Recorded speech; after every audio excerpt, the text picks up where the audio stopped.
Hello students, तो आज के इस वीडियो में हम स्टार्ट करेंगे अपनी एक्सरसाइज 4.1। ठीक है, तो इससे पहले वाली वीडियो में आई होप आपने वो मेरा वीडियो देखा होगा जिसमें मैंने आपका chapter number 4 quadratic equation start करा दिया था। हमने ये पूरा इंट्रोडक्शन जो था पढ़ लिया था, इसका जो भी कॉन्सेप्ट था हमने पूरा डिस्कस करा था। ठीक है, और एक क्वाड्रेटिक इक्वेशन क्या होती है वो भी हमने डिस्कस करी थी पिछले वाले वीडियो में। इसकी जो स्टैंडर्ड फॉर्म होती है क्वाड्रेटिक इक्वेशन की वो सब डिस्कस कर लिए थे हमने, और ये सारे एग्जांपल्स 4.1 के पहले के वो भी सारे हमने डिस्कस कर लिए थे। ठीक है, एग्जांपल नंबर 1 के 2 पार्ट्स थे, ये दोनों पार्ट्स हमने डिस्कस कर लिए थे। ठीक है, और फिर एग्जाम्पल नंबर 2 में तो चेक करना था कि क्वाड्रेटिक इक्वेशन है या नहीं, तो हमने ये वाला एग्जाम्पल भी पूरा कंप्लीट कर लिया था। तो आज के इस वीडियो में हम स्टार्ट करेंगे एक्सरसाइज 4.1, और इसी वीडियो में एक्सरसाइज 4.1 को कंप्लीट करने की पूरी कोशिश करेंगे। ठीक है, तो स्टार्ट करते हैं अपने एक्सरसाइज 4.1 से। देखो यहाँ पे हमने मैं एक बार यहाँ से भी दिखा देती हूँ आपको। तो हमने यहाँ पर जब कॉन्सेप्ट डिस्कस किया था तो हॉल का एक जो एग्जाम्पल बुक में दिया हुआ है वो वाला डिस्कस किया था, जिसमें एक रेक्टेंगल का एरिया दिया हुआ था और लेंथ और ब्रेड्थ को आपको एक्स की टर्म्स में दिया हुआ था। आपने इससे इक्वेशन फॉर्म की थी। फिर हमने क्वाड्रेटिक इक्वेशन सीखी थी कि क्या होती है क्वाड्रेटिक इक्वेशन, और फिर बाद में हमने इसके सारे के सारे एग्जाम्पल्स डिस्कस किए थे। तो आई होप पहले वो वाला वीडियो आपने देख लिया होगा। अगर नहीं देखा तो पहले वो वाला वीडियो जाकर देखो, तभी जाके आपको एक्सरसाइज 4.1 भी समझ में आएगी। ठीक है, तो मैं अभी फिलहाल पेज ले लेती हूँ और एक पेन। ठीक है, अब हम स्टार्ट करेंगे चैप्टर नंबर 4 क्वाड्रेटिक इक्वेशंस। जो आपकी क्वाड्रेटिक इक्वेशंस दे रखी है उसका एक्सरसाइज 4.1। ठीक है, तो ज्यादा कुछ है नहीं वैसे एक्सरसाइज 4.1 में, आपको सिर्फ इक्वेशंस फॉर्म करनी है, और नेक्स्ट एक्सरसाइज में मैं आपको सिखाऊंगी फैक्टराइजेशन मेथड से इसको सॉल्व कैसे करना है। तो इस एक्सरसाइज में तो सिर्फ हमको चेक करना है एक क्वेश्चन में, जैसा कि आप देख सकते हो बुक में कि फर्स्ट क्वेश्चन में तो सिर्फ चेक करना है कि क्वाड्रेटिक इक्वेशन है या नहीं, और दूसरे क्वेश्चन में आपको बस उसको रिप्रेजेंट करना है क्वाड्रेटिक इक्वेशन की फॉर्म में। ठीक है, तो ज्यादा कुछ है नहीं एक्सरसाइज में, तो स्टार्ट करते हैं पहले तो क्वेश्चन नंबर 1 का फर्स्ट पार्ट। ठीक है, फर्स्ट पार्ट क्या है, वही check whether the following are quadratic equations or not. पहला पार्ट है x+1 का square is equals to 2x - 3। x+1 का square is equals to 2x - 3। ठीक है, तो ये आपको चेक करना है। अब यहाँ पर तो आप आइडेंटिटी लगा ही सकते हो, तो बस लगा दो आइडेंटिटी। यहाँ पे मैं सॉल्यूशन कर रही हूँ। ठीक है, आपका यूजिंग द आइडेंटिटी, कौन सी वाली आइडेंटिटी लगेगी आपकी, a+b² की। a+b का होल स्क्वायर क्या होता है, a² + b² + 2ab। ठीक है, ये आपकी आइडेंटिटी होती है। आप वही आइडेंटिटी इधर लगाओगे तो x+1 का होल स्क्वायर क्या हो जाएगा, x² + 1 का होल स्क्वायर इज 1 + 2ab यानी 2x × 1, तो 2x और 1 तो 2x ही हो जाएगा। ठीक है, और इस साइड क्या हो जाएगा, 2 अंदर मल्टीप्लाई हो जाएगा, तो ये 2x और ये 2 3 = 6 हो जाएगा। ठीक है, तो अब बस अब ये 2x - 6 सबको इधर ले आओ इज इक्वल्स टू के, तो ये क्या हो जाएगा, x² + 1 + 2x - का 2x प्लस का 6 इज इक्वल्स टू 0। ठीक है, आप x प्लस का 2x से माइनस का 2x कट जाएगा, क्या बचेगा, x² + 7। ठीक है, तो अब आपका ये तो फॉर्म है ही क्वाड्रेटिक इक्वेशन की। ठीक है, तो it is of the form, it is of the form ax² + bx + c = 0। देखो आपकी x² की टर्म होनी क्वाड्रेटिक इक्वेशन में जरूरी है, जो कि इसमें है। आपकी x की टर्म हो या ना हो उससे कोई फर्क नहीं पड़ता, बट क्वाड्रेटिक इक्वेशन होने के लिए जो आपकी मैक्सिमम डिग्री है, जो क्वाड्रेटिक इक्वेशन होने के लिए आपकी जो मैक्सिमम डिग्री है इक्वेशन की, वो 2 होना जरूरी है, जो कि यहाँ पर है। ठीक है, तो आपका अगर एक x का टर्म नहीं है तो उसका मतलब ये नहीं है कि आपकी क्वाड्रेटिक इक्वेशन नहीं है, आपका x² का टर्म होना जरूरी है। So it is of the form ax² + bx + c, so we can से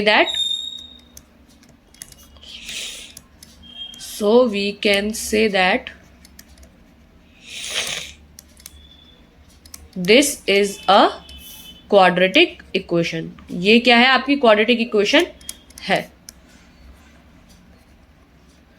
तो आई होप आपको ये वाला क्वेश्चन जो है समझ में आया होगा। ठीक है, अब हम सेकेंड पार्ट करते हैं इसका। बहुत आसान है, मतलब ये वाला क्वेश्चन तो बस जस्ट आपको सॉल्व करना है। अगर आइडेंटिटी वाला क्वेश्चन है तो आपको आइडेंटिटी पता होनी चाहिए बस, और बाकी तो नॉर्मल सॉल्व करना है आपको। ठीक है, फर्स्ट पार्ट डन है। अब सेकेंड पार्ट करते हैं। X square minus 2x is equals to minus का 2 ब्रैकेट में और 3 माइनस एक्स, माइनस का 2 ब्रैकेट में और 3 माइनस एक्स। ठीक है, तो ये दिया हुआ है, इसमें तो आपको जस्ट सॉल्व करना है। क्या करोगे इसमें? एक्स स्क्वायर माइनस, पहले तो ये तो एज इट इज, और माइनस का 2 अंदर मल्टीप्लाई हो जाएगा, जो कि 2 3 6 और माइनस माइनस प्लस 2x। ठीक है, ये हो जाएगा। फिर ये वाली सारी टर्म इधर आ जाएगी, तो x square minus 2x plus 6 minus का 2x इज इक्वल्स टू 0। अब आप एक्स स्क्वायर यहाँ पे माइनस का 2x प्लस हो जाएगा, which is x square minus 4x plus 6। तो ये भी आपको दिख रहा है क्वाड्रेटिक इक्वेशन है, आपकी एक्स स्क्वायर की टर्म यहाँ पर है। ठीक है, तो आप इसमें लिखोगे वही same line, this is of the form ax square plus bx plus c is equals to 0। So we can say that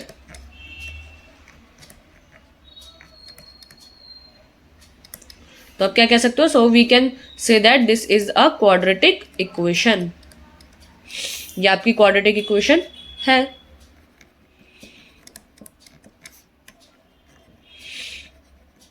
ठीक है, तो क्वेश्चन में कुछ ज्यादा है नहीं, बस जस्ट सॉल्व ही करना है। और एक्सरसाइज 4.1 में ऐसा कुछ भी नहीं है, बस एक वर्ड प्रॉब्लम्स के क्वेश्चन होंगे, उसको मैं आपको बताऊंगी कि कैसे वहां पर आप इक्वेशंस को फॉर्म करोगे। बाकी इन क्वेश्चंस में तो आई होप आपको भी यही लग रहा होगा कि कुछ इतना खास है नहीं। ठीक है, तो थर्ड पार्ट देखते हैं। x minus 2 x plus 1 bracket में x minus 2 x plus 1 bracket में is equals to x minus 1 x plus 3, x plus 3। ठीक है, तो अब बस अब आपको इसी को सॉल्व करना है। तो आई होप आपको इसको सॉल्व करना तो आता ही होगा, क्योंकि x को आप सब जगह मल्टीप्लाई करोगे। मतलब जैसे x है तो ये x प्लस 1 से भी मल्टीप्लाई होगा, और माइनस 2 भी x प्लस 1 से पूरा मल्टीप्लाई होगा। तो ब्रैकेट्स को सॉल्व कर लेते हैं। पहले x से मल्टीप्लाई होगा तो आपका x स्क्वायर हो जाएगा, फिर यहाँ पर प्लस 1 से होगा तो x, फिर माइनस का 2 यहाँ पर मल्टीप्लाई होगा तो माइनस का 2x, और माइनस का 2 प्लस 1 तो माइनस प्लस माइनस एंड 2 1 जा 2। ठीक है, फिर यहाँ पे आप इसको भी सेम मल्टीप्लाई करोगे, तो x को इन सब x प्लस 3 पूरे से मल्टीप्लाई करोगे तो ये जाएगा x स्क्वायर प्लस 3x, फिर माइनस 1 से मल्टीप्लाई करोगे तो ये हो जाएगा माइनस का x माइनस का 3। ठीक है, अब बस ये सारे टर्म को इधर ले आओगे तो ये क्या हो जाएगा? x square plus x minus 2x minus 2, फिर ये सब सारी टर्म्स इधर आ जाएगी तो ये हो जाएगा माइनस का x स्क्वायर माइनस का 3x प्लस का x प्लस का 3 is equals to 0।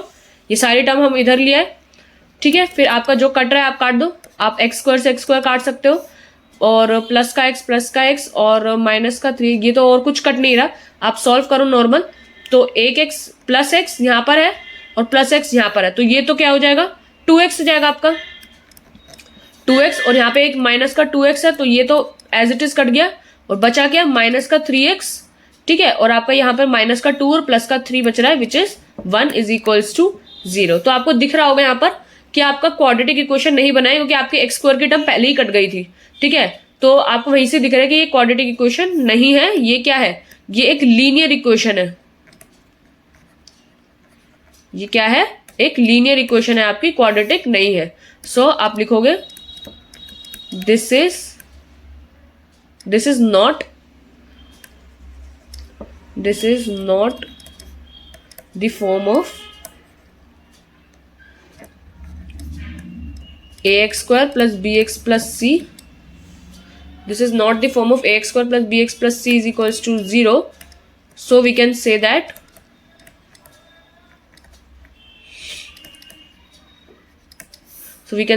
this is not a quadratic equation, क्योंकि ये आपकी quadratic equation नहीं है। वो आपको पता चलेगा कि क्वाड्रेटिक इक्वेशन क्यों नहीं है, क्योंकि आपकी जो एक्स स्क्वायर की टर्म है वही कैंसिल हो गई है। ठीक है, तो आई होप ये वाला पार्ट भी क्लियर होगा। अब हम बढ़ते हैं फोर्थ पार्ट की तरफ। ये वाला पार्ट डन है, अब ये वाला करना है। x-3 और 2x+1 ब्रैकेट में, x-3 और 2x+1 ब्रैकेट में दोनों, और इज इक्वल्स टू x+5। ठीक है, तो x+5। ठीक है, तो आपको अब इसको भी सॉल्व करना है। जस्ट सॉल्व कर दो, मल्टीप्लाई कर दो अंदर x को, तो ये कितना आ जाएगा। ठीक है, x मल्टीप्लाई होगा तो ये हो जाएगा 2x² + x, और अब माइनस का 3 मल्टीप्लाई होगा इधर अंदर, तो ये कितना हो जाएगा 3 2 = 6x। ठीक है, और माइनस का 3 + 1, तो माइनस प्लस माइनस 3 1 = 3। ठीक है, अब यहाँ पर x मल्टीप्लाई होगा तो x² + 5x हो जाएगा ये। ठीक है, अब आप सारी टर्म इधर ले आओ इसकी, तो ये हो जाएगा 2x² + x - 6x - 3, और अभी सारी टर्म इधर आ जाएगी, तो ये हो जाएगा माइनस का x² माइनस का 5x = 0। आपका जो कट रहा है वो आप काट दो। तो आई होप यहाँ पे कुछ भी नहीं कट रहा है अब तो 2x² से आप x² से x² की टर्म डील करोगे, तो 2x² - x² = x²। ठीक है, फिर एक x की टर्म यहाँ है, एक x की टर्म यहाँ है, और एक x की टर्म यहाँ है, तो इसको सॉल्व कर लो। माइनस का 6 माइनस का 5, तो प्लस हो जाएगा। 6 और 5 11, और माइनस का 11x, देखो इसको माइनस का 11x, तो ये हो गया 6 5 करके, और माइनस का 11x प्लस का x, तो ये कितना हो जाएगा माइनस का 10x। ठीक है, माइनस का 10x हो जाएगा, और कांस्टेंट टर्म तो एक ही यहाँ पर, माइनस का 3 = 0। सो ये क्वाड्रेटिक इक्वेशन आपको दिख रहा है, सो आप लिखोगे this is of the form ax² + bx² + c = 0। ये आपकी फॉर्म है। सो आप क्या लिखोगे, so we can say that this is a quadratic equation. ठीक है, तो अब आपको ये जो है क्वाड्रेटिक इक्वेशन है। So this is of the form ax² + bx + c = 0 आपका है। So we can say that this is a quadratic equation. ठीक है, तो आप आई होप ये क्लियर होगा। हमारा कौन सा फोर्थ पार्ट था ने, तो फोर्थ पार्ट भी डन है। अब हम करेंगे फिफ्थ पार्ट। ठीक है, तो फिफ्थ पार्ट हम करेंगे अब 2x - 1 और x - 3, 2x - 1 और x - 3 = x + 5 और x - 1, x + 5 और x - 1। ठीक है, तो अब आप इसको सॉल्व करोगे। ठीक है, तो क्या आएगा, पहले तो 2x मल्टीप्लाई करोगे अंदर, तो ये हो जाएगा 2x² - 2 3 = 6x। ठीक है, तो आप अब -1 मल्टीप्लाई करोगे, तो ये माइनस का x और प्लस का 3 हो जाएगा। ठीक है, अब आप x + 5 और x - 1 को सॉल्व करोगे, तो यहाँ पे ब्रैकेट है, दोनों को मल्टीप्लाई करोगे। पहले x को मल्टीप्लाई करोगे, तो ये हो जाएगा x² माइनस का x, और अब ये हो जाएगा प्लस का 5x और माइनस का 5। ठीक है, तो अब आप इन सारे टर्म्स को इधर ले आओ, तो ये क्या हो जाएगा 2x²। यहाँ पे पहले सॉल्व कर लो, माइनस का 6x माइनस ये माइनस का 7x हो जाएगा, प्लस का 3, और यहाँ पर ये सॉल्व होके क्या हो जाएगा, ये हो जाएगा 4x, 5 - 4x हो जाएगा, तो ये यहाँ पर आ जाएगा प्लस का 4x, यहाँ पर आकर माइनस का 4x हो जाएगा। ठीक है, और ये यहाँ पर माइनस का 5 + 5 हो जाएगा। ठीक है, तो आई होप ये वाला समझ में आ गया होगा। एंड यहाँ पर = 0 चल ही रहा है। ठीक है, और अब आप इसको सॉल्व करोगे, तो 2x² माइनस का x² आपका x² हो जाएगा। ठीक है, ये वाली टर्म हो गई। अब x वाली टर्म में देखो, तो माइनस का 7x माइनस का 4x, ये प्लस हो जाएगा, 7 और 4 11x हो जाएगा आपका, और 5 और 3 8 हो जाएगा आपका। ठीक है, तो ये भी आपकी क्वाड्रेटिक इक्वेशन है। सो आप इधर भी लिखोगे कि this is of the form ax² + bx + c = 0। ये उस फॉर्म का है। This is of the form ax² + bx² + c = 0। So we can say that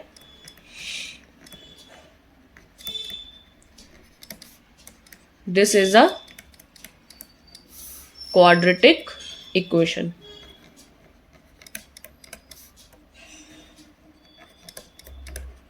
ठीक है, तो ये आपकी क्वाड्रेटिक इक्वेशन आ गई। तो ये भी मतलब आसान ही था, कुछ इतना टफ था नहीं इनमें भी। मैं अगर एक बार सारे पार्ट्स के आंसर चेक करूँ, मैंने आंसर चेक नहीं करे अभी, तो हमारा first second third part, 2 first part जो ऊपर के थे वो तो यस ही आ रहे थे आई थिंक, ठीक है, 2 तो यस वाले हैं, तो एक हमारा यस आ रहा है और दूसरा भी यस आ रहा है और तीसरा वाला नो था, ठीक है, और फिर बाद में यस ओ है और बाकी ठीक है। फिर 6th और 7th तो हमने करा ही नहीं है, ठीक है। तो अभी हम ये वाले क्वेश्चंस करते हैं। ओके, सो अब हम नेक्स्ट पे चलते हैं। 6th पार्ट देखो, 6th पार्ट क्या कह रहा है, x² + 3x + 1, x² + 3x + 1, x² + 3x + 1 is equals to x - 2 का whole square, is equals to x - 2 का होल स्क्वायर, यही है x² + 3x + 1 और x - 2 का whole square.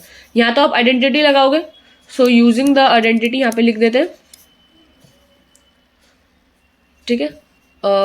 Using the identity, आप यहाँ पे आइडेंटिटी कौन सी यूज करोगे, a - b का होल स्क्वायर वाली। सो a - b का होल स्क्वायर क्या होता है, a² + b² माइनस का 2ab, ठीक है। तो ये वाली आइडेंटिटी आई होप सबको पता होगी, मैंने कल भी आपको आइडेंटिटीज काफी सारी कराई थी।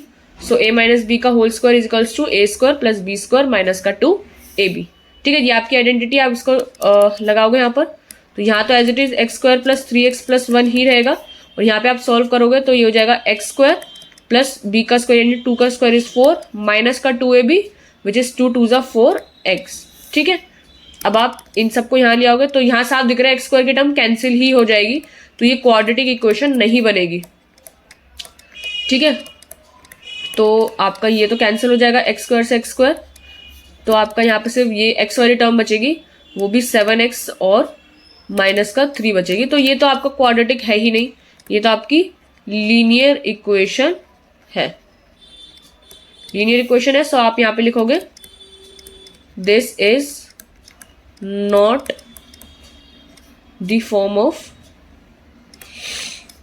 ax² + bx + c = 0, ये वाली फॉर्म है नहीं। सो आप यहाँ पे लिख सकते हो, so we can say that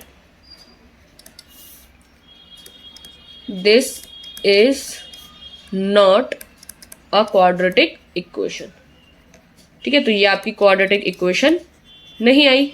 तो आई होप ये सब समझ में आ रहा होगा, बस सॉल्व ही करना है, जिसमें सॉल्व ही कर रही हूँ, बस आपका सॉल्व नहीं गलत होना चाहिए, क्योंकि अगर सॉल्व ही गलत कर दिया तो आंसर तो फिर सही कैसे आएगा, ठीक है। तो आपका कौन सा वाला पार्ट लिख दिया मैंने, अब हम करेंगे 7th पार्ट, x + 2 का होल क्यूब, ठीक है, ये 7th पार्ट है। x + 2 का whole cube is equals to 2x और x² - 1, 2x और x² - 1। तो देखो होल क्यूब की आइडेंटिटी मैंने आपको कल ही बताई थी, आज दोबारा रिवाइज हो जाएगी यहाँ पर। सो आप यहाँ पे लिखोगे using the identity a + b का होल क्यूब, a + b का होल क्यूब क्या होता है, a³ + b³ + 3ab ब्रैकेट में a + b, ठीक है। तो ये आपकी होल क्यूब की आइडेंटिटी होती है, a + b होल क्यूब ये होता है, ठीक है। तो आप सॉल्व करोगे यहाँ पर, x + 2 का होल क्यूब क्या हो जाएगा, x³ + 2 का क्यूब इज 8, ठीक है, प्लस 3ab, तो 3ab मल्टीप्लाई हो जाएगा, तो ये जाएगा 3 2 = 6x ब्रैकेट में a + b which is x + 2, और ये तो इज इक्वल्स टू, ये तो मल्टीप्लाई हो जाएगा 2x अंदर, तो ये जाएगा 2x का क्यूब, ठीक है, मल्टीप्लाई हो गया, और ये अंदर हो जाएगा माइनस का 2x। आप पहले इधर इसको सॉल्व करोगे तो x³ + 8 + 6x मल्टीप्लाई होगा 6x² हो जाएगा, और प्लस 6 2 = 12x हो जाएगा, ठीक है। ये एज इट इज यहाँ पर हमने लिख दिया। अब ये इधर आ जाएगा, इससे इसके साथ माइनस होने, तो x³ + 8 + 6x² प्लस 12x और ये सब इधर माइनस में हो जाएगा, माइनस का 2x³ प्लस का 2x। ठीक है, अब आप इसको सॉल्व करोगे तो कट तो कुछ नहीं रहा, x³ की टर्म x³ के साथ हो जाएगी, विच इज माइनस का x³ हो जाएगा यहाँ पर, प्लस माइनस माइनस, तो minus 2x³ plus x³ minus का x³। फिर x² वाली टर्म आपकी एक यही है, प्लस का 6x²। फिर x की टर्म देखो तो ये है प्लस 12 और plus 2 which is plus 14x, और आपकी कांस्टेंट टर्म एक ही है, प्लस का 8। ठीक है, तो ये तो आपकी क्वाड्रेटिक की जगह क्यूबिक इक्वेशन आ गई। तो ये कौन सी इक्वेशन है? आपकी cubic equation. This is a cubic equation. So आप लिखोगे यहाँ पे this is not the form of, this is not the form of ax² plus bx plus c is equals to 0, ये उस फॉर्म में नहीं है। so we can say that this is not a quadratic equation। ठीक है, तो ये आपकी क्वाड्रेटिक इक्वेशन नहीं आई है। बहुत आसान था, बस आइडेंटिटी पता होगी तो आप इसको सही सॉल्व कर लोगे। ठीक है, तो अब लास्ट हमारा 8 पार्ट जो है वो आप करोगे। ये x³ minus 4x² x³ minus 4x² minus का x प्लस 1 माइनस का x plus 1 is equals to x minus 2 का whole cube is equals to x minus 2 का होल क्यूब। ठीक है, तो आप इसको सॉल्व करोगे, वही आइडेंटिटी अब a माइनस बी का होल क्यूब की आप आइडेंटिटी लगाओगे। तो I hope a minus b का होल क्यूब में भी मैंने आपको पहले क्लास में बताया हुआ है। सो मैं यहाँ पर भी दोबारा बता देती हूँ। यूजिंग दी आइडेंटिटी, जो आपकी आइडेंटिटी है a माइनस बी का whole cube is equals to a³ minus b³ minus का 3ab a माइनस बी। सब कुछ सेम है दोनों आइडेंटिटी में, बस आपका प्लस और माइनस का फर्क है। मैं इसको आइडेंटिटी को यहाँ पे हाईलाइट भी कर देती हूँ, ठीक है, ताकि आपको ये हमेशा ध्यान में रहे। ठीक है, तो ये वाली आइडेंटिटी जो है a प्लस बी का whole cube is equals to a³ plus b³ plus 3ab a plus b. यहाँ पे हर जगह पूरा क्या है, प्लस है। ठीक है, और यहाँ पर हर जगह क्या है, माइनस है। बाकी सब सेम है इनमें। ठीक है, जो a b³ a b a minus b सब सेम है, बस फर्क क्या है आपका साइन का। ठीक है, मैंने इनको हाईलाइट भी कर दिया है क्या कि ये ध्यान में रहे हमेशा। तो अभी हम इसको सॉल्व करते हैं। x³ minus 4x² minus x plus 1 is equals to, इसको आप खोल के लिखोगे a माइनस बी का होल क्यूब क्या होता है आपका a³ माइनस का b³ विच इज 8 माइनस का 3ab यानी 3ab इन दोनों को मल्टीप्लाई करके 3 2 ज़ा 6x और a माइनस बी आपका x माइनस 2। ठीक है, आप इसको सॉल्व करोगे x³ minus 4x² minus x plus 1 और यहाँ पे आप इसको मल्टीप्लाई करोगे माइनस का 6x²। ठीक है, और माइनस माइनस प्लस हो जाएगा आपका 6 2 ज़ा 12x। ठीक है, अब यहाँ तो ऐसा कुछ सॉल्व नहीं हो रहा, सबको इधर ले आओ। तो आपका x³ माइनस का 4x² माइनस x प्लस 1 हो जाएगा माइनस का x³ प्लस का 8 प्लस का 6x² माइनस का 12x। ठीक है, सबके साइन चेंज कर दिए मैंने। अब देखो, अब यहाँ पे जो कट रहा है काटो, x³ से x³ कट रहा है। ठीक है, आपका x² देखो, x² की टर्म है यहाँ पर, और x³ जो जिससे ये इक्वेशन क्यूबिक हो जाता वो भी डर नहीं है क्योंकि कट गया है वो। तो x² में एक तो माइनस का 4x² है और एक प्लस का 6x²। ठीक है, तो 6 माइनस 4 इज 2, तो 2x² आपका ये हो गया। और फिर x की टर्म में एक माइनस का x यहाँ पर है और एक माइनस का 12x यहाँ पर है, तो ये हो जाएगा माइनस का 13x और कांस्टेंट टर्म में प्लस 8 और प्लस 1 है, तो विच इज प्लस का 9 इज इक्वल्स टू 0। सो ये भी आपका क्वाड्रेटिक इक्वेशन है। So this is of the form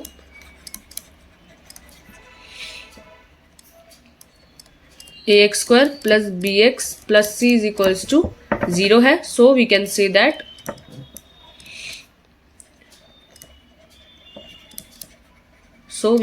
that this is a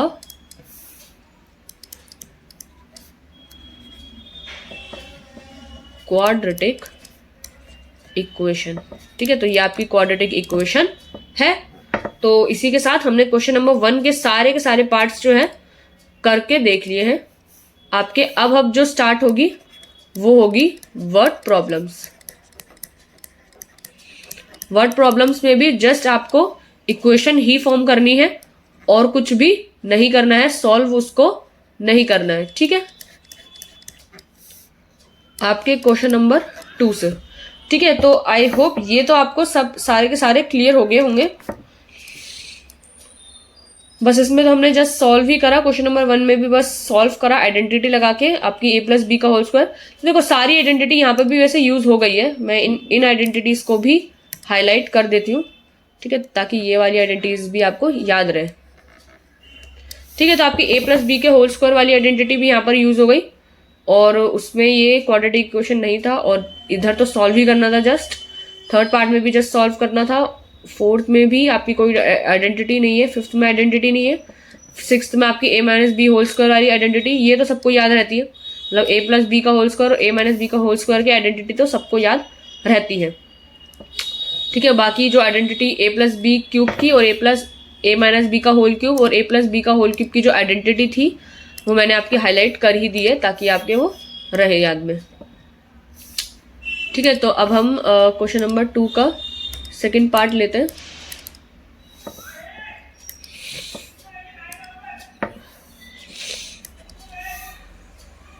ठीक है, तो अब हम represent the following situations in the form of quadratic equation. सिर्फ आपको रिप्रेजेंट करना है इन सिचुएशन को. ठीक है, फाइंड नहीं करना. पहला है क्या part, the area of a rectangular plot is this. Area आपको दिया हुआ है. Length of plot in metres is 1 more than twice its breadth. ये बिल्कुल सेम टू सेम वही आपका एग्जाम वो कॉन्सेप्ट का है जो आपका इस चैप्टर के स्टार्टिंग में दिया हुआ है. बस एरिया चेंज कर दिया. यहाँ पर एरिया आप दिया हुआ है 528. लेंथ जो है वो ब्रेथ के डबल से एक ज्यादा है. सो आपको लेंथ और ब्रेथ फाइंड करनी है. वो अभी हमें फिलहाल सिर्फ इक्वेशन को फॉर्म करना है. ठीक है, तो आपका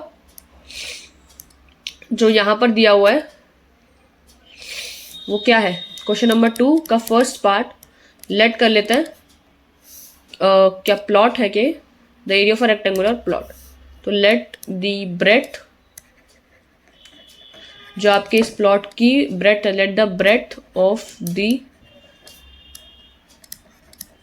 रेक्टेंगुलर प्लॉट, जो आपका ये प्लॉट है उसकी जो ब्रेथ है, let the breadth of the rectangular plot is x metre. ठीक है, तो हमने कुछ x मीटर इसकी ब्रेथ ले ली. ठीक है, तो आपकी लेंथ क्या हो जाएगी, लेंथ ऑफ प्लॉट, आपके इस प्लॉट की लेंथ क्या होगी, क्या बोला प्लॉट लेंथ में, is 1 more than twice its breath, यानी ब्रेथ के डबल से एक ज्यादा. तो ब्रेथ तो आपकी x है तो इसका डबल हो जाएगा 2x और ब्रेथ में एक ज्यादा यानी इतना आपका प्लॉट की लेंथ है, इतना मीटर. ठीक है, आपका एरिया दिया हुआ है, area of plot is equals to 528 metre square, 528 metre square. ठीक है, तो अब आपको पता है. So according to the question अब क्या करोगे, अकॉर्डिंग टू द क्वेश्चन आपको पता है एरिया क्या होता है आपका, या फिर ऐसे लिख लो, मैं इसको मिटा ही देती हूँ, अच्छा नहीं लग रहा है. ठीक है, सो लेंथ इनटू ब्रेथ आपका एरिया होता है. ये तो सबको पता होगा, फॉर्मूला है. ठीक है, तो आपकी जो लेंथ है, लेंथ क्या है 2x + 1 और ब्रेथ क्या है x, तो दोनों मल्टीप्लाई में है ये. ठीक है, और एरिया है आपका 528. तो जस्ट आपकी क्वाड्रेटिक इक्वेशन तो ऐसी बन जाएगी 2x² + x, ये 528 इधर आ जाएगा. ये आपकी क्वाड्रेटिक इक्वेशन बन गई. 2x² + x - 528 is equals to 0. तो ये this is the required quadratic equation. So this is the आपकी रिक्वायर्ड क्वाड्रेटिक इक्वेशन है। ठीक है, तो आई होप ये समझ में आया होगा और इसका जो आंसर है वो भी यही है। ठीक है, तो आपका आंसर भी सही आ रहा है। मैं जब भी आपको क्वेश्चन कराती हूँ मैं खुद यहाँ पर लाइव कराती हूँ, मैंने कभी भी पहले खुद से सॉल्व नहीं कर रखे होते। ठीक है, ताकि मुझे भी ये रहे कि अगर कोई बच्चा करता है क्वेश्चन को सॉल्व डायरेक्ट अगर, तो उसको क्या दिक्कत फेस करनी पड़ सकती है। ठीक है, स्टार्टिंग में ही। तो इसलिए मैं कभी भी क्वेश्चन पहले सॉल्व नहीं करती, मैं डायरेक्ट यहाँ पर क्लास में ही लाइव सॉल्व करती हूँ हर क्वेश्चन को आपके सामने। ठीक है, ताकि आपको भी लगे कि हाँ एक जेन्युइनली मैं भी जो है आपके साथ ही फर्स्ट टाइम सॉल्व कर रही हूँ। ओके, सो सेकेंड पार्ट देख लेते हैं एक बार। सेकेंड पार्ट में क्या कह रहा है। ठीक है, ये तो हमने पूरा डिस्कस कर ही लिया है। The product of two consecutive positive integers is this, so we need to find the integers. Okay, so consecutive integers पहले तो क्या होता है वो समझ लो। सो कॉन्जिक्यूटिव इंटीजर्स होते हैं जो एक के बाद एक होते हैं, मतलब आपके सीरीज में इंटीजर्स, यानी नंबर इन सीरीज कह लो या number next to each other कह लो, which are next to each other. अब इसका मतलब क्या है, तो नंबर इन सीरीज एक साथ, यानी जो आपके एक के बाद एक होते हैं। फॉर एग्जांपल जैसे आपकी सीरीज में अगर आप नंबर ले रहे हो, एग्जांपल लेकर जैसे आपने नंबर लिया 10, तो 10 का अगर आप कॉन्जिक्यूटिव लिखोगे तो इसके साथ के जो दो नंबर आते हैं, जब आप नंबर को लाइन वाइज लिखते हो असेंडिंग ऑर्डर में, तो जो आपके इसके साथ के नंबर आएंगे, फॉर एग्जांपल आप 10 के साथ या तो कॉन्जिक्यूटिव में 9 ले सकते हो या आप इसके साथ 11 ले सकते हो। ठीक है, 12 नहीं ले सकते क्योंकि 10 के बाद तो ना ही 12 आता है और 12 इससे पहले भी नहीं आता है। ठीक है, तो आप 11 ले सकते हो क्योंकि 10 के बाद 11 आता है, और 9 भी ले सकते हो यानी 9 से पहले 10 से पहले 9 आता है। ठीक है, एग्जाम्पल अगर आपने लिया 21, तो आप इसके आगे के या इसका पीछे का नंबर ले सकते हो। तो आप तो यहाँ पर 20 ले सकते हो या तो यहाँ पर 22 ले सकते हो, 25 नहीं ले सकते। ठीक है, एक और एग्जाम्पल अगर आप यहाँ पर 15 ले रहे हो तो आप या तो यहाँ पर 14 ले सकते हो या तो यहाँ पर 16 ले सकते हो। ठीक है, 18 नहीं ले सकते या कोई और दूसरा नंबर भी नहीं ले सकते, सिर्फ और सिर्फ यही चॉइस है आपके पास। ठीक है, तो कॉन्जिक्यूटिव इंटीजर्स वही होते हैं जो नंबर आपके सीरीज में होते हैं, वही वाले, या number which are next to each other. ठीक है, तो आई होप ये समझ में आया होगा। अब आप इसका सेकेंड पार्ट करोगे तो क्या बोल रहा है कि the product of two consecutive positive integer, जो प्रोडक्ट है दो कॉन्जिक्यूटिव पॉजिटिव इंटीजर्स का वो इतना है, तो आपको फाइंड करना है इंटीजर, यानी आपको इक्वेशन फॉर्म करनी है। ठीक है, तो हम ले लेते हैं लेट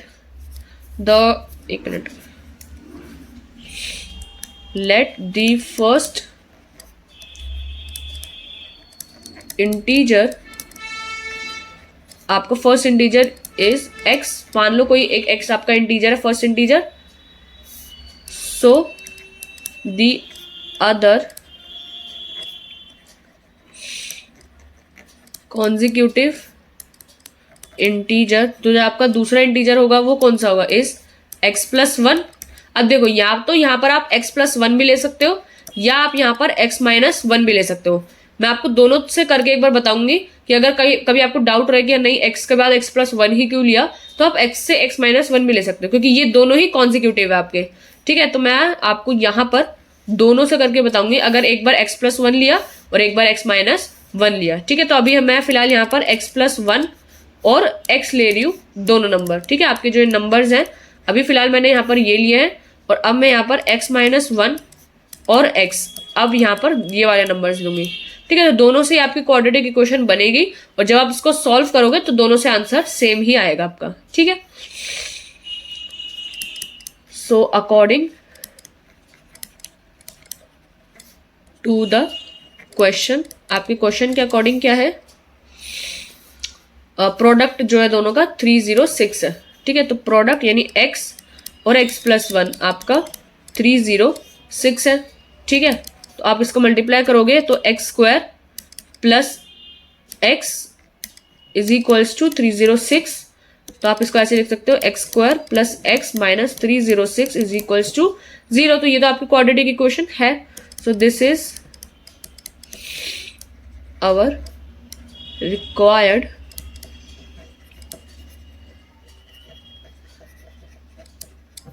क्वाड्रेटिक इक्वेशन। ठीक है, तो ये तो आपकी क्वाड्रेटिक इक्वेशन आ गई।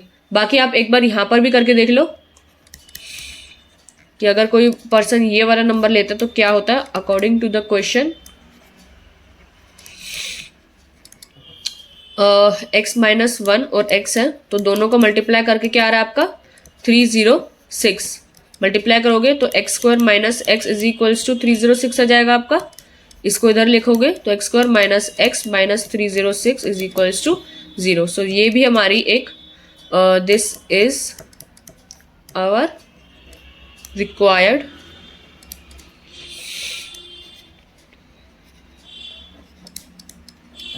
Quadratic equation. ठीक है, तो अभी आप देख रहे हो कि यहाँ पर एक्स स्क्वायर प्लस एक्स आ रहा है और यहाँ पे एक्स स्क्वायर माइनस एक्स आ रहा है। उसका रीजन आपको पता है कि हमने एक में एक्स प्लस 1 लिया है और एक में एक्स माइनस 1 लिया है। देखो अभी ऐसा लग रहा होगा कि यहाँ पर दो इक्वेशन अलग आ रही है, तो शायद आपके नंबर भी अलग आ जाए। ऐसा होगा नहीं। जब आप इसको सॉल्व करोगे, जब मैं आपको सिखाऊंगी कि एक्स की वैल्यू क्वाड्रेटिक इक्वेशन में से कैसे निकालनी है, तब आप देखोगे ना तो दोनों का आंसर एक्स का सेम ही आएगा, कुछ अलग नहीं आएगा। ठीक है, तो अभी फिलहाल तो हमें क्वाड्रेटिक इक्वेशन ही फॉर्म करनी थी। और आई होप आपके आंसर में भी इन्होंने कितनी क्वाड्रेटिक इक्वेशन ली है, x square plus x minus 306, तो प्लस वाली ली है इन्होंने, ये वाली कंसिडर नहीं करी। बट आप पहले वाला टर्म भी ले सकते हो ना, कि अगर आपने एक कॉन्जिक्यूटिव ये लिया है तो आपका एक्स प्लस 1 और एक्स माइनस 1 दोनों हो सकते हैं। ठीक है, तो अब मैंने कॉन्जिक्यूटिव ये लिया है तो आपका ये हो जाएगा आंसर। हालांकि इन्होंने शायद इस वजह से भी ये नहीं कंसिडर किया होगा क्योंकि कॉन्जिक्यूटिव क्या होता है आपका एक्स मतलब एक के बाद एक होता है, तो इन्होंने आई थिंक एक्स प्लस 1 ही लिया है, सिर्फ इसको कंसिडर किया है, इसको कंसिडर नहीं किया है। आप अगर पेपर में करो तो आप भी फिर अगर ऐसा है तो नेक्स्ट वाला ही कंसिडर करना, ये वाला कंसिडर मत करना। बट एक बार जब हम आंसर निकालेंगे तब एक बार देखेंगे कि क्या आंसर दोनों से अलग आ रहा है या नहीं। मेरे को तो जहां तक लगता है वो सही ही आएगा दोनों से ही, क्योंकि कॉन्जिक्यूटिव तो आपका पहले वाला भी हो सकता है, जरूरी नहीं है। ठीक है, तो बट फिलहाल अभी हम ये वाला डिस्कस करते हैं, थर्ड पार्ट।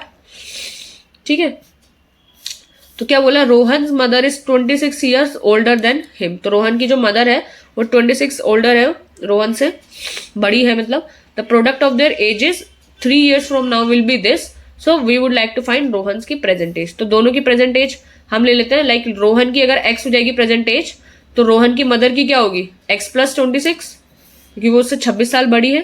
तो लेट कर लेते हैं हम रोहन की प्रेजेंट एज एक्स ईयर्स, कुछ एक्स ईयर्स है रोहन की प्रेजेंट एज। तो Rohan's mother age is x plus 26, ये आपको बात गिवन है क्वेश्चन में। ठीक है, अब क्या बोला है, the product of their ages 3 years from now. So 3 years from now, so 3 years from now their ages will be Rohan की एज क्या होगी, रोहन की एज और मदर की एज। ठीक है, रोहन की एज और मदर की एज क्या क्या होगी, रोहन की तो x प्लस 3 और मदर की 26 में आप 3 प्लस कर दोगे तो 29 हो जाएगा। ठीक है, तो ये इनकी 3 साल बाद की एज है। क्वेश्चन में बोला है उनका जो प्रोडक्ट है वो 360 है। सो आप लिखोगे अकॉर्डिंग टू द क्वेश्चन इन दोनों का ही प्रोडक्ट 360 है। So according to the question,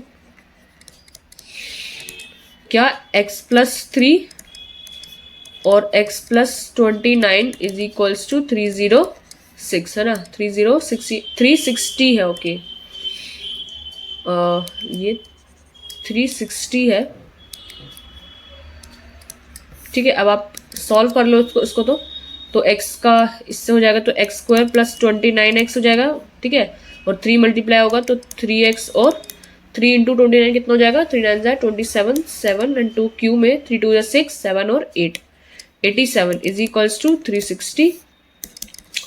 अब आप इसको सॉल्व करोगे, एक्स स्क्वायर प्लस 29 और प्लस 3 कितना होगा आपका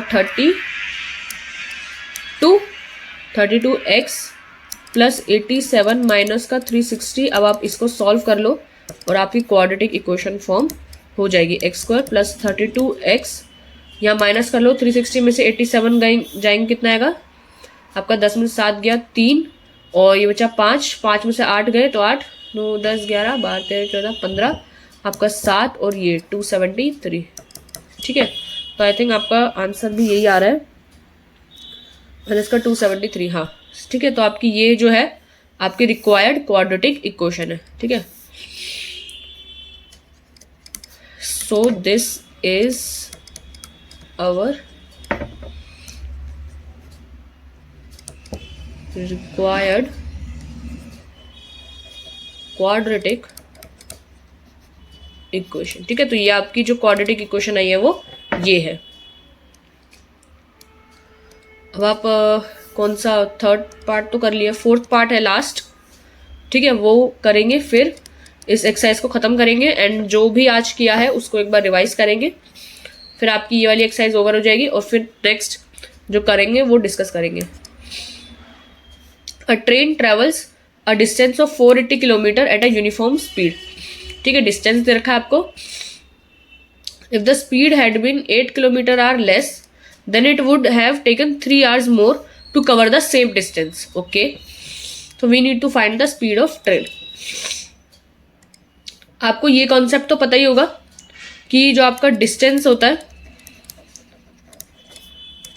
वो आपका स्पीड इनटू टाइम होता है। आई होप ये रिलेशन तो सबको ही पता है। ठीक है, ये फॉर्मूला तो काफ़ी ज़्यादा फेमस फॉर्मूला है। ये क्या हो गया, ठीक है, तो इसको थोड़ा सा सही कर लेते हैं।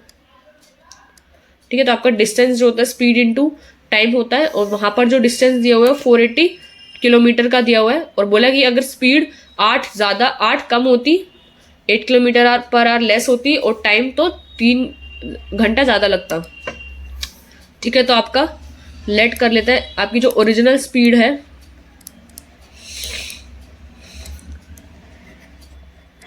ठीक है, लेट कर लेता है आपका original speed is equals to x. तो आपका जो टाइम होगा, तो टाइम में तो आपका एक और वेरिएबल इंट्रोड्यूस हो जाएगा। एक मिनट, इन्होंने क्या किया हुआ है। ठीक है, तो इधर इन्होंने कुछ और ही करा हुआ है। ट्रेन ट्रैवल ऑफ, इसमें तो फिर दूसरा वेरिएबल इंट्रोड्यूस करना पड़ेगा टाइम के लिए। ठीक है, train travel the distance of 480 kilometre at a uniform speed. अगर स्पीड को हम कम कर देंगे तो अगर हम स्पीड को x लेंगे तो x माइनस 8 हो जाएगा। Then it would have taken 3 hours more to cover the same distance, but उसके लिए तो हमें y इंट्रोड्यूस करना पड़ जाएगा ना टाइम के लिए। So we need to find the speed of the train. ठीक है, तो मैं एक बार पहले क्वेश्चन में देखती हूँ टाइम का करा क्या है। ठीक है, तो आपका इसमें इन्होंने एक चीज़ करी हुई है। तो आपका जैसे ये वाला आपका डिस्टेंस होता है स्पीड इनटू टाइम। देखो, अगर आप इस क्वेश्चन को कॉम्प्लेक्स ना करो ना, तो आप जैसे लेट करा मैंने, ओरिजिनल स्पीड इसकी कुछ x किलोमीटर पर आवर है और अगर मैं यहाँ पर कर लूँ टाइम को y, तो ये क्वेश्चन हो जाता है आपका इजी। ठीक है, बट यहाँ पर आपका जो क्वाड्रेटिक इक्वेशन होगी वो 2 वेरिएबल में हो नहीं पाएगी। लेकिन अगर आप इसको ऐसे करोगे ना सॉल्व, जैसे वहां पर बोला गया है, मैं आपको ये वाला तरीका बता देती हूँ। अगर आप पेपर में करना चाहो तो आप ये वाला तरीका करोगे तो आपको बिल्कुल भी हार्ड नहीं लगेगा ये। ठीक है, तो अगर आप जैसे वहां बोला हुआ है x प्लस आपका स्पीड 8 कम हो रहा है और टाइम 3 ज़्यादा बढ़ रहा है, तो आपका जो स्पीड है वो x माइनस 8 हो जाएगा और टाइम जो है y प्लस 3 हो जाएगा और आपका जो डिस्टेंस है वो 480 है। ठीक है, अब ये क्या बनेगी, ये हो जाएगी इक्वेशन इन 2 वेरिएबल्स। ठीक है, तो इक्वेशन इन 2 वेरिएबल्स हो जाएगी। अब आपने पिछले चैप्टर में चैप्टर नंबर 3 में यही पढ़ा है, इक्वेशन इन 2 वेरिएबल्स को कैसे सॉल्व करते हैं। उसके आपने 2 अच्छे मेथड पढ़े, सब्स्टिट्यूशन मेथड, एक मेथड आपने पढ़ा है सब्स्टिट्यूशन मेथड, और एक मेथड आपने पढ़ा है एलिमिनेशन मेथड, जो कि काफ़ी ज़्यादा यूजफुल मेथड्स है आपके। एक ग्राफिकल मेथड भी पढ़ा है वैसे तो, बट उससे मत करना, उससे तो मतलब काफ़ी ज़्यादा टाइम लग जाएगा। तो ये वाला मेथड तो वैसे मैं सजेस्ट करती ही नहीं हूँ, ठीक है। आपका एलिमिनेशन और सब्स्टिट्यूशन मेथड जो 2 मेथड है, आप उसे सॉल्व करोगे तो ये बहुत इजीली सॉल्व हो जाएगा। मैं तभी यहाँ पर बोल रही थी कि क्योंकि यहाँ पर टाइम में दूसरा वेरिएबल आ जाएगा, बट आपको जैसे इस चैप्टर के अकॉर्डिंग 2 वेरिएबल्स इंट्रोड्यूस नहीं करने, एक से ही करना है, तो एक वेरिएबल लेकर ना थोड़ा सा ये टिपिकल हो जाएगा। अभी मैं सॉल्व कराऊंगी ये वाले क्वेश्चन को कैसे होगा अब ये। बट अगर आप इसको ऐसे करके करते हो कि आपने स्पीड को x ले लिया और टाइम को y ले लिया, तो आपके क्वेश्चन के अकॉर्डिंग क्या बोला हुआ है कि आपकी कुछ स्पीड जो है वो x8 कम हो गई है, तो आपकी स्पीड x-8 हो गई, और टाइम आपका y+3 यानी टाइम 3 घंटा बढ़ गया, तो आपका स्पीड इनटू टाइम, यही आपका डिस्टेंस दिया हुआ है, ठीक है। तो आपने इसके अकॉर्डिंग फॉर्म में पुट करा और इक्वेशन इन 2 वेरिएबल्स बन जाएगा। फिर आपको उसको सॉल्व करना है, आपको पता है कौन से मेथड से आपको सॉल्व करना है। यहाँ से आप x की वैल्यू भी आराम से निकाल लोगे और y की वैल्यू भी आराम से निकाल लोगे। फिलहाल हमारे को पेपर में तो आपको वैल्यूज ही निकालने को आएगी, पेपर में आपको ये नहीं आएगा कि बस क्वाड्रेटिक इक्वेशन फॉर्म करके रख दो, ठीक है। वो तो कोई अगर 2 नंबर का क्वेश्चन है तब आएगा, बट यहाँ पर से आपके x और y की वैल्यू आ जाएगी। लेकिन अभी फिलहाल आपको क्वेश्चन एक ही वेरिएबल में सॉल्व करना है, तो आप इसका जो मेथड है वो थोड़ा सा लंबा पड़ेगा, ठीक है। तो अभी हमें करना तो बाकी उसी मेथड से ही है इस क्वेश्चन को, तो हम उसी मेथड से मैं आपको समझाऊंगी। ये मैंने आपको अपना मेथड बताया है कि आप इससे करोगे तो आपको काफ़ी आराम से आ जाएगा, बट अब आपको उसी मेथड से करना है जो है आपका, ठीक है। तो आपका ये ओरिजिनल भी कट गया, तो उसको मैं दोबारा लिख लेती हूँ, ठीक है। अब आप इसमें करोगे लेट, आपने कर दिया ओरिजिनल स्पीड, ठीक है। जो आपकी ओरिजिनल स्पीड है ट्रेन की वो आपकी x किलोमीटर पर आवर है, ठीक है। तो टाइम क्या हो जाएगा, अब आपको ये फॉर्मूला तो पता ही है, distance is equal to speed into time.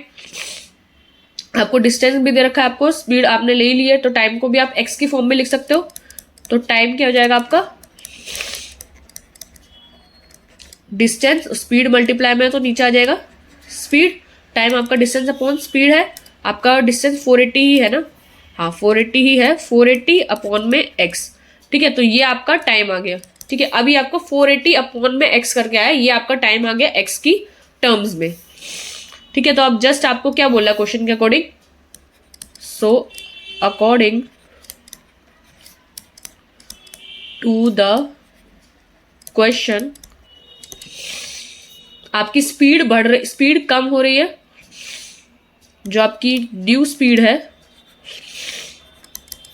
वो x-8 हो रही है, x-8 किलोमीटर पर आवर हो रहा है, और आपका जो टाइम हो रहा है वो आपका 3 घंटा बढ़ रहा है, ठीक है। 3 घंटा बढ़ रहा है सेम डिस्टेंस कवर करने के लिए, तो हो जाएगा 480 अपॉन x प्लस 3। तो ये तो आपका नॉर्मल टाइम था, और उसमें 3 और प्लस कर दोगे तो आपका ये नया टाइम आ रहा है, ठीक है, इतना आवर्स।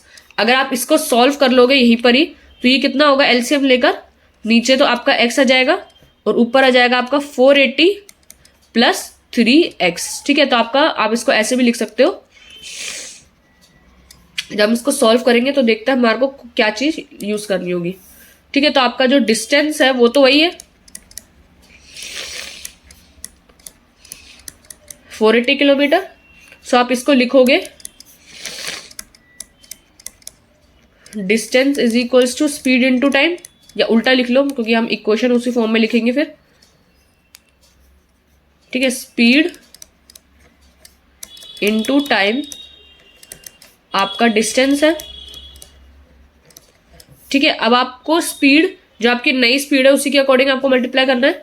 न्यू स्पीड है आपकी x-8 और टाइम है आपका ये 480 प्लस 3x अपॉन में x, ठीक है। तो आप इसको अगर अलग अलग करके लिखोगे तो अलग करके लिख लो, 480 अपॉन में x प्लस 3 मल्टीप्लाई करने में आसानी होगी आपके, और डिस्टेंस तो आपका 480 है ही, ठीक है। अब आपको इस ब्रैकेट को सॉल्व करना होगा, बस इसमें यही एक दिक्कत की बात है, ठीक है।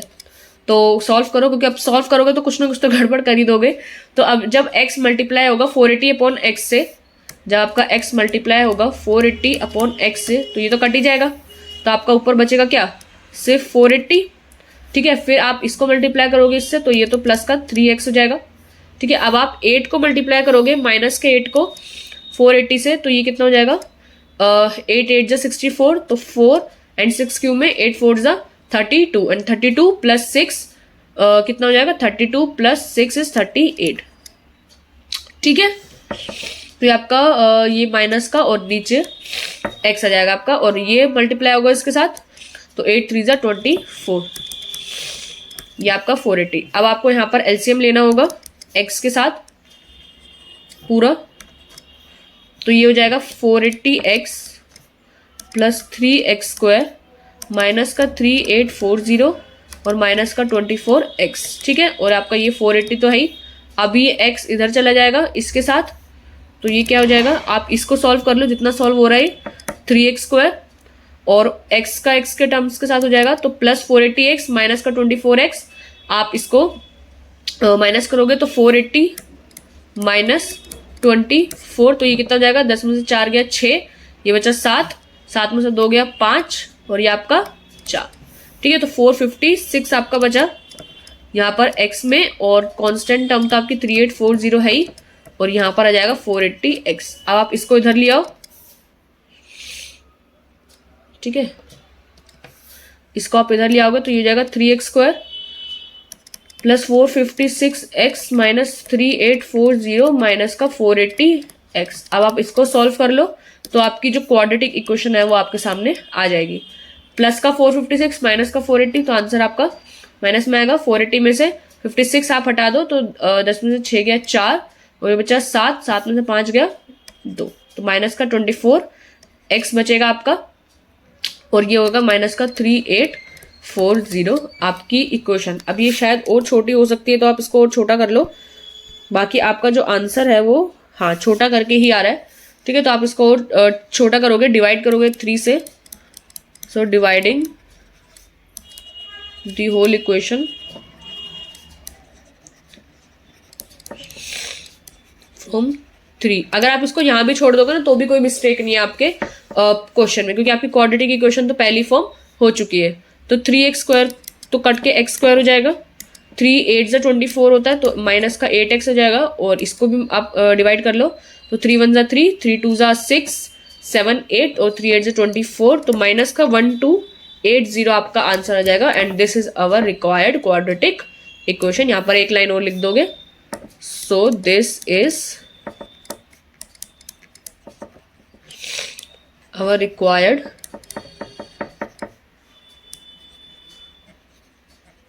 quadratic equation। ठीक है, तो ये आपकी रिक्वायर्ड क्वाड्रेटिक इक्वेशन आ गई और हमारे यहाँ से सारे क्वेश्चन सॉल्व हो गए। तो आज के इस वीडियो में हमने एक्सरसाइज 4.1 पूरी कंप्लीट कर ली है। ठीक है, अब नेक्स्ट वीडियो में हम स्टार्ट करेंगे फैक्टराइजेशन मेथड को। तो अभी पहले जो मैंने जैसे क्वेश्चन आपके सामने किया, अब मैंने बताया ना, अगर ये pair of linear equation in 2 variable से करते ये वाला क्वेश्चन, तो ये क्वेश्चन काफी आसान और छोटा हो जाता। ठीक है, अगर मैं आपको करके बताऊं ना यहाँ पर, चलो मैं एक बार करके भी दिखा देती हूँ, ये आप खुद कर लोगे समझ के। ठीक है, मैं आपको अब पूरा सॉल्व नहीं करूंगी, एलिमिनेशन मेथड से कर लेना यहाँ, क्योंकि बहुत टाइम लग जाएगा। ठीक है, इसको खुद ही सॉल्व कर लेना, क्योंकि एक सिचुएशन में आपकी इक्वेशन तो यहाँ बनेगी। ठीक है, आपकी जो 2 इक्वेशन बनेगी ना, आपको जब pair of linear equation in 2 variables के अकॉर्डिंग जब आप इसको सॉल्व करोगे कोई भी मेथड से, तो आपकी एक इक्वेशन तो ऐसे बनेगी कि आपका स्पीड क्या है, अगर आप स्पीड को x ले लो और टाइम को y ले लो, तो आपका speed into time x y is equals to आपका क्या बनेगा, जो आपका डिस्टेंस है 480। एक तो आपकी फर्स्ट इक्वेशन ये बन जाएगी, और अगर आप उसमें दूसरी इक्वेशन बनाओ तो x माइनस 8 और y प्लस 3 आपकी एक इक्वेशन ये बन जाएगी, विच इज ये भी 480 ही आएगा। ठीक है, ये आपकी दूसरी इक्वेशन। अब आपको पता है इन दोनों इक्वेशन को या तो आप एलिमिनेशन लगाओ या तो आप सब्स्टिट्यूशन लगाओ। कोई सा भी मेथड लगाओगे आपका सॉल्व हो जाएगा और बहुत आराम से सॉल्व हो जाएगा। इतना बड़ा तो नहीं करना पड़ेगा जितना बड़ा हमने यहाँ पर करा है। ठीक है, ठीक है। तो ये वाला पूरा का पूरा आई थिंक समझ में आ गया होगा। इसमें आपको जब भी आप पार्ट सॉल्व करोगे ना, तो आपको इसमें क्या करना है, सिर्फ एक ही वेरिएबल रखना है, ज्यादा वेरिएबल्स को इंट्रोड्यूस करना ही नहीं है। ठीक है, तो आपका जो डिस्टेंस है वो स्पीड इनटू टाइम का अगर आपको रिलेशन नहीं पता था तो ये तो मतलब गड़बड़ हो जाएगी वहीं पे। तो आपको पहले तो ये रिलेशन पता होना चाहिए, फिर आप फॉर्म करोगे इक्वेशन कि अगर आपको आपसे पूछा क्या था क्वेश्चन में, स्पीड ही पूछी थी, तो हमने स्पीड को ही एक्स लिया। ठीक है, फिर हमने स्पीड को एक्स लेकर टाइम निकाल लिया एक्स की ही फॉर्म में, which is distance upon speed. तो हमने 480 अपॉन एक्स करा, तो उसका टाइम की इक्वेशन बन गई, मतलब टाइम भी एक्स के टर्म्स में आ गया आपका, नया वेरिएबल लेने की जरूरत नहीं पड़ी। फिर क्वेश्चन में बोला था कि आपकी स्पीड अगर 8 कम हो जाए और टाइम 3 घंटा बढ़ जाएगा, तो वही करा हमने, स्पीड में 8 कम कर दिया और टाइम में +3 करके आपने इक्वेशन फॉर्म करी। Speed into time is equals to distance होता है जैसे कि, तो आपने वही करा फिर। ठीक है, तो आपका ये आ गया। एंड देन फिर आपने यहाँ पर सारी इक्वेशंस को सॉल्व किया है। x-8 और ब्रैकेट में 480 अपॉन एक्स +3 था, तो आपने इसको सॉल्व किया, ब्रैकेट सॉल्व किया। तो x को पहले 480 x +3 इन दोनों से मल्टीप्लाई करा और फिर बाद में -8 को मल्टीप्लाई किया और फिर आपने एलसीएम लिया, देन पूरा का पूरा सॉल्व किया। चाहो तो आप यहाँ पर छोड़ सकते थे, यहाँ पर भी आपका क्वेश्चन डन था, बट आपको और अगर दिख रहा है रिड्यूस करो तो आप रिड्यूस करके भी लिखोगे, तो यहाँ पे भी आपका क्वेश्चन सही है। बुक में आपको ये आंसर दिया हुआ है, अगर आप लेकिन यहाँ भी छोड़ोगे तो आपके कोई मार्क्स नहीं कटते यहाँ पर। ठीक है, तो इस पे छोड़ोगे तो आपका कोई मार्क्स नहीं कटेगा। So this is our required quadratic equation. ठीक है, तो एक बार हम वर्ड प्रॉब्लम्स को रिवाइज कर लेते हैं, क्या क्या हमने इसमें नया सीखा। तो अगर इसी वाले क्वेश्चन से स्टार्ट करें पहला, तो आपका एक रिलेशन तो यहाँ पर सबसे ज्यादा जरूरी आ गया, distance is equals to speed into time. देखो, अगर आपको फॉर्मूलाज पता हो ना, तो आप इक्वेशन आराम से कुछ ना कुछ करके फॉर्म कर लेते हो, क्योंकि इक्वेशन जब आपको फॉर्मूला पता तो आपको ये आइडिया लग जाएगा कि मल्टीप्लाई के कौन सी दो चीज तो मल्टीप्लाई हो रही है, कौन सी इक्वल टू के इधर है। ठीक है, जैसे कि यहाँ पर डिस्टेंस इधर था और स्पीड इनटू टाइम मल्टीप्लाई हो रहा है, यानी आपको स्पीड और टाइम में कुछ एक्स जो है मानना होगा। ठीक है, फिर हमने यहाँ से टाइम को निकाल लिया, जो कि इसी फॉर्मूले का ही बस थोड़ा सा और पार्ट है। यहाँ पर अगर आप एक और चीज लिखो, ठीक है, यहाँ तो टाइम का आ गया, अगर मैं यहाँ पर लिखूं एक और चीज कि स्पीड क्या होती है आपकी, तो वो क्या आ जाएगा, डिस्टेंस अपॉन टाइम। ठीक है, तो पेपर में ये भी हो सकता है कि भाई आपको जैसे यहाँ पर तो टाइम निकालना हुआ, तो हो सकता है कि स्पीड भी निकालनी पड़ जाए। तो स्पीड क्या होता है, डिस्टेंस अपॉन टाइम। ठीक है, तो वही बस आपको यहाँ पर करना होगा। ठीक है, तो ये मैंने ये वाला भी हाईलाइट कर दिया है। ठीक है, तो एक बार इसको जरा एक बॉक्स भी बना लेते हैं, ये स्पीड का और ये टाइम का। ठीक है, तो आई होप अब हमको जो और रिवाइज करना है। ठीक है, तो हमारा ये पार्ट तो क्लियर है, एक सेकेंड। हाँ, ठीक है, तो ये वाला तो क्वेश्चन आई थिंक क्लियर है, बड़ा था क्वेश्चन और अच्छा क्वेश्चन था वैसे। और ये जो एज वाला क्वेश्चन था, इसमें तो कुछ भी नहीं था, मतलब आपने रोहन की प्रेजेंट एज तो एक्स ले ली, फिर मदर की एज तो गिवन ही थी कैसे है, और फिर बाद में आपका जो क्वेश्चन के अकॉर्डिंग जो उनका बन रहा था x+3 और x+29 करके करा, और then according to the question करके आपने ये जो क्वेश्चन में दिया था वो सॉल्व किया। ठीक है, तो आपकी क्वाड्रेटिक इक्वेशन यहाँ पर बन गई थी। तो आई होप ये क्लियर है। और इसमें कॉन्जिक्यूटिव जैसे मैंने आपको बताया कि कॉन्जिक्यूटिव नंबर्स कौन से होते हैं, ज्यादातर ना क्वेश्चंस में हमेशा कॉन्जिक्यूटिव को यही समझा जाता है नेक्स्ट वाला, यानी अगर आपने 10 लिया है तो 10 का नेक्स्ट 11 ही होगा, 21 अगर आपने नंबर लिया तो उसका कॉन्जिक्यूटिव 22 ही होगा। ठीक है, तो अगर आप ये वाला पार्ट हटा दो, बुक में आपका ये वाला पार्ट नहीं दे रखा है, तो आप इसमें ना x+1 ही ले लेना, बट एक बार घर पे करके जरूर देखना कि क्या इस अब जब सॉल्व कराऊंगे कि x की वैल्यू कैसे निकालनी है, तो आप इसमें करोगे, बट आप ये वाला पार्ट काट दो। ठीक है, क्योंकि मुझे तो ऐसे नहीं लगता कि ये पार्ट गलत है, क्योंकि कॉन्जिक्यूटिव तो आपका कोई सा भी हो सकता है नंबर, बट बुक में आया ये है कि आपका अगर आपने x लिया है तो कॉन्जिक्यूटिव उसके अगला ही लिया है, तो x+1, तो इसमें क्वाड्रेटिक इक्वेशन यही वाली फॉर्म करी है, बट इसमें वैसे कोई खराबी नहीं थी। तो अब ये वाला पार्ट मैं रब ही कर देती हूँ। ठीक है, गंदा ही लग रहा है, यहाँ पे लिखा हुआ भी है।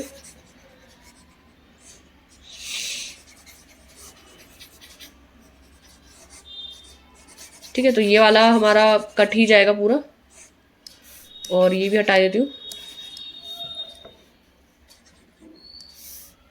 ठीक है, तो ये आपका यहाँ से इतने ये वाले नंबर्स ही आ गए। तो आपका सेकंड पार्ट तो नंबर्स वाला था, कॉन्जिक्यूटिव नंबर्स का कॉन्सेप्ट था, वो हमने देख ही लिया। ठीक है, इसको हाईलाइट कर देती हूँ मैं ताकि ये आपके याद में रहे। कॉन्जिक्यूटिव इंटीजर्स कौन से होते हैं, जो कि नंबर आपके या तो सीरीज में लिख लो या number which are next to each other, एक दूसरे के नेक्स्ट होते हैं। यहाँ पे हमने 3 एग्जाम्पल्स भी डिस्कस किए थे, तो ये भी आपको याद रहने चाहिए। ठीक है, तो आपका वर्ड प्रॉब्लम यहाँ से स्टार्ट हुआ था। ये एरिया का क्वेश्चन तो आपको पता ही है, लेंथ इनटू ब्रेड्थ आपका एरिया होता है। ठीक है, तो इस पे तो क्वेश्चन मतलब हम काफ़ी कर लिए। अब तो एग्जाम्पल में भी ये वाला क्वेश्चन करा था, फिर कॉन्सेप्ट जो था उसमें भी ये वाला क्वेश्चन आपका मैंने करवाया था। ठीक है, तो ये वर्ड प्रॉब्लम्स वाला क्वेश्चन तो ओवर होता है, और बाकी इधर तो जस्ट चेक ही करना था। मैंने सारी आइडेंटिटीज आपकी लिख दी है इधर को, और मतलब आपका हाईलाइट भी करा दिया है। ठीक है, तो आपके आज की क्लास तो ओवर होती है। हमने एक्सरसाइज 4.1 ही सोची थी पूरी कंप्लीट कराने की, तो मैंने वो आपकी पूरी कंप्लीट करा दी। नेक्स्ट क्लास में आपको मैं सिखाऊंगी फैक्टराइजेशन मेथड से अब एक्स की वैल्यू को सॉल्व करना।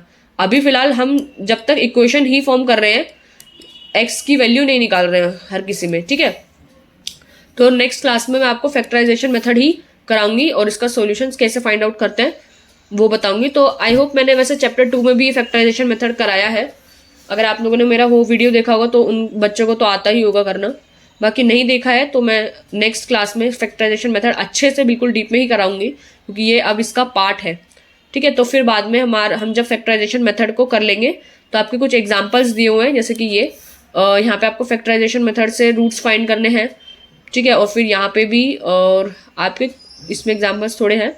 फिर आपका जो ये एक्सरसाइज 4.2 है इसको कंप्लीट करेंगे पूरा फैक्टराइजेशन मेथड से। ठीक है, तो आपका आई होप यहाँ तक तो क्लियर ही है। देन तो वो जो नेक्स्ट आएगा वो हम जब फैक्टराइजेशन मेथड सीख लेंगे, कर लेंगे पूरा, और सब कुछ हो जाएगा, 4.2 भी कंप्लीट हो जाएगी, तब डिस्कस करेंगे। ठीक है, तो अब मैं यहाँ पर क्लास ओवर कर रही हूँ।